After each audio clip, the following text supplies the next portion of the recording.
So, you've been warned about spoilers. This picture's a pretty dead giveaway, but this is a Spider-Man review. Now, I'm a guy that isn't really big on superheroes. Like, I don't really give two shits about DC stuff. Like, I'll watch it because it's fun to watch. I think I kept up with The Flash and The Arrow for a while for the TV series.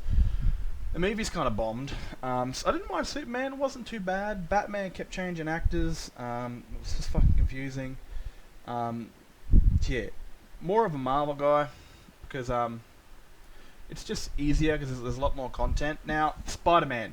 When I was a young boy, I had Spider-Man, I think, 1, and I'd watch that shit on repeat like every time after school. Like, Spider-Man was my favourite hero. It was like my second costume as a boy. I remember walking around with Spider-Man suit on in the household, the Spider-Man gloves, picking up a glass cup, and it would slip through my fucking hands, and I'd just shatter glass everywhere. I mean, like, they're the exact opposite of Spider-Man's gloves. They had no grip whatsoever. And so Sam Raimi was my Spider-Man growing up, as from probably mostly everyone. Now, The Amazing Spider-Man came out, and I was a bit bummed. I was like, man, I like that Spider-Man. Like, it didn't really matter because I would have been like probably 10 or 12 when the last Spider-Man came out, and I can understand all these three. Like, there was just way too many villains, and they killed too many of them off too quickly. But I still enjoy it, especially the black suit Spider-Man was awesome. Then Raimi came along, and as you can see, his suit's a little bit less like the webs add a really good effect to it. Like, it makes the suit look 3D because it feels like webs on the suit. They're not imprinted like the other outfits, especially like Raimi's, which doesn't look like a small little layer of webbings on it. And then you got Holland's, which is pretty much just imprints, not even like it's just sewn into the suit. But out of it all, I like Raimi's suit the best. Raimi's Spider-Man suit was the best, and still is to this day my favourite Spider-Man outfit. The ones on Garfield's, which is to the left, the eyes are too big, but I don't mind it. I really enjoyed the story. And then of course the second one came out, and it got cancelled because I guess it didn't do that great, and they just gave up on it until of course Marvel came along and they sort of did a deal with them, and they created the Tom Holland Spider-Man.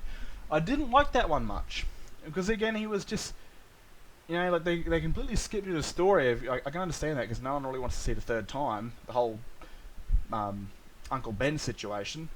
And so we got him a bit later on with Tony Stark introducing him and him joining the Avengers later on. But he just didn't feel like a neighborhood-friendly Spider-Man.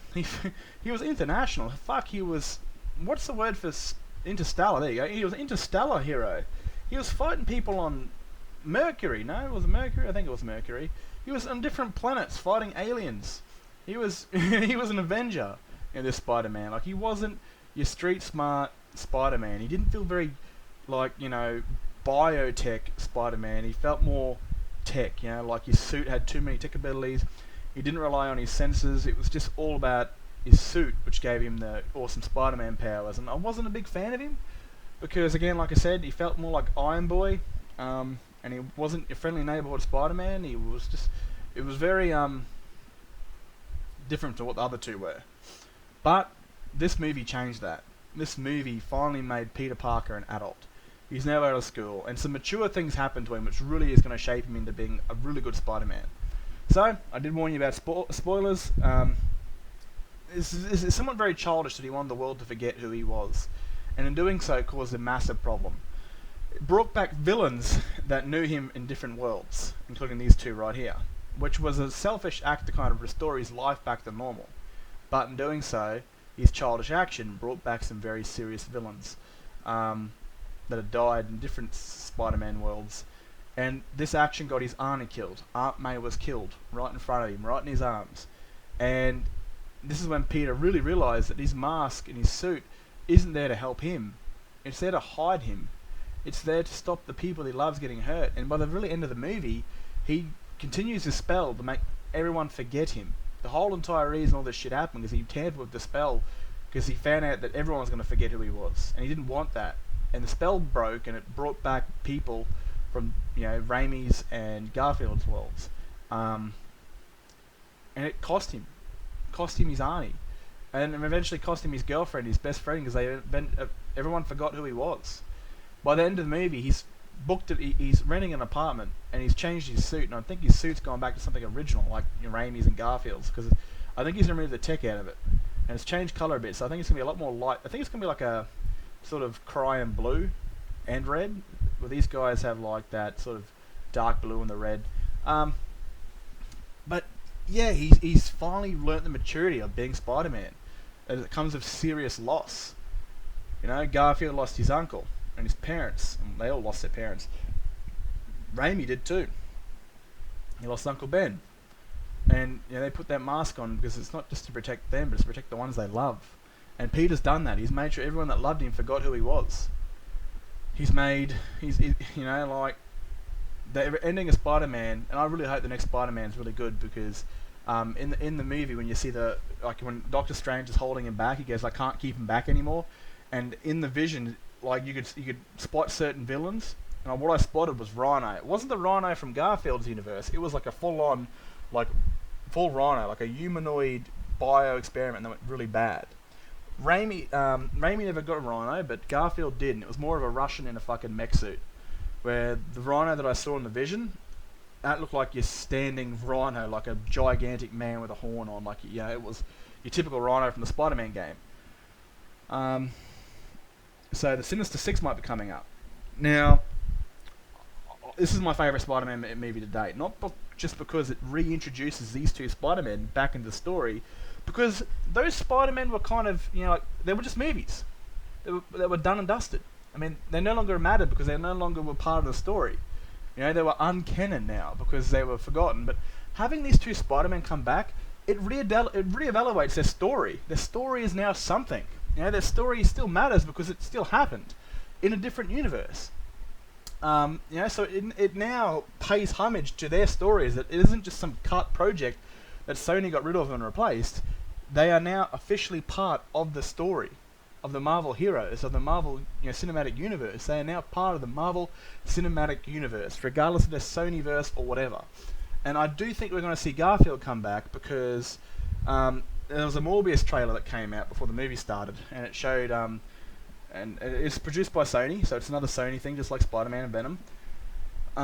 It showed a trailer of Morbius, and then this cop goes, "Oh yeah, it sings like that thing in San Francisco," which is paying attention to Venom, which of course isn't part of the Marvel Cinematic Universe. There's also a little plot hole I want to discuss with that at the very end. But they talked about Venom in the trailer, that thing from San Francisco. But before that, there was a picture of a cop or someone walking past an alleyway, and there was a picture of Spider-Man on the wall. But it wasn't your Marvel Spider-Man, but it was a different one. I think it was Raimi. So I think not Raimi, because I think Raimi's too old to be playing the character. Like, what kind of threats are you going to face, say 20 years on after the movie, because he's now 20 years older. I think it might be Garfield, because there's still some things to explore, like Spider-Gwen. Did she fully die, or will he bring it back somehow? Or I don't know. I'm a bit confused on how they're going to do that one. But I think we might see the Sony Spider-Man come back, and in the shape of Garfield. And we're going to see obviously more of the Marvel Spider-Man. I hope we somewhat see some sort of Spider-Verse stuff where in each and every one of their worlds they might call upon a Spider-Man to help them. But man, dude, it was just so much joy, man, of seeing three Spider-Men swinging across fighting these villains. Like, three of them. Like, these guys right here, it was just amazing to watch. And seeing Garfield save Gwen's life before she hit the floor, that mean a lot to a lot of us, because his love he lost, she died. He was a second late before he got her, and her head hit the floor and broke her neck, or just busted a brain, and he lost her, and then see him saving her life. You can see the pain going through him, and somewhat of the redemption that he saved another Peter Parker's love from falling to her death, and remembering that he failed his one. But yeah, that's another thing he also lost. He lost Uncle Ben and Gwen. He lost his love, where this Parker didn't. The middle Peter Parker, Raimi's, he only lost Uncle Ben, and Tom Holland's one has now lost Auntie May, Uncle Ben, and he's now lost his friends because they don't remember who he is. It's even worse than him being dead, because they're alive but they have no idea who he is. But I hope we see Garfield again, fight off Venom in this multiverse, in the Sonyverse, and maybe Morbius. Now, the plot I want to talk about, right? So, Doctor Strange explains that these people coming back are people that know who Peter Parker is, because he's messed up the spell, and there's other um, parallels, or multiverse villains that know who Peter Parker is that are coming through. But as we saw at the end of the Venom film, which was the post-credits, that Venom ended up manifesting into the Marvel Spider-Man's universe, right?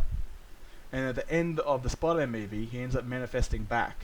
So the post-credits for Venom is Venom manifesting in the Marvel universe, and then the post-credits of Spider-Man was him manifesting back to his own universe, leaving a drip of his symbiote, which will become the Marvel Venom or a different character. Who knows? Because we saw what happened to Venom when he got bit in Carnage, that it spawned a son, which was Carnage. Will this happen again? Will it be a black symbiote, or will it be like a 2.0 copy of Venom? Who knows? But the thing I want to talk about that is that why did Venom go through? Of course, Venom died in the movie, right? But that doesn't really matter, because so did Doc Ock and so did Goblin. Why did this Venom come through? Because this Venom, this Eddie Brock Venom we got from the two latest movies, doesn't know who Peter Parker is. Doesn't even know who Spider-Man is. I mean, he was generally confused when he looked at the screen saying, who the hell's that? None of those... That version of Venom and Eddie had no idea who Peter Parker was. Not a clue. And the rest of the villains that came through knew who Peter Parker was, knew who Spider-Man was. But he was the only one that didn't. So why did he manifest into the new world? Is what I'm confused about. Why did he? Because like I said, he had no idea who Peter or Spider-Man was. So that's a bit of a plot hole. I'm kind of interested to see a Garfield Spider-Man, because he was painted on the wall in the Morbius trailer, and that is connected to Venom and a Sonyverse. So, and Garfield is the latest Sonyverse Spider-Man. It'd be good to see him back. I would like to see Raimi come back, man, because I love his fucking suit, dude. His suit is cool as shit. I don't care, man. That third layer of like webbing is awesome, and the spiders on him look pretty cool. Except Holland's, it looks stupid. If I'm being honest with you, his spider looks like crap. Anyway, honestly, I love the movie, man. I'm not a big superhero guy, but I absolutely fucking love this movie. Like, Spider-Man is my favorite hero when it comes to like heroes. I fucking loved it. It was awesome. It showed this Tom Holland going from Spider-Boy or Iron Boy into becoming Spider-Man. He knew the full weight and gravity of his decisions. He knew the full weight and responsibility and the devastation of becoming Spider-Man, like the other two did. So now it's just going to be your friendly neighborhood Spider-Man, and he's going to be on his own. He's no longer going to be part of Avengers. No one's going to know who he is. He's fully on the path to maturity, which is what I like. And this has kind of fixed the Marvel Spider-Man for me, removing him from all the tech and being the child that everyone knows. You know, become this interstellar Spider-Man.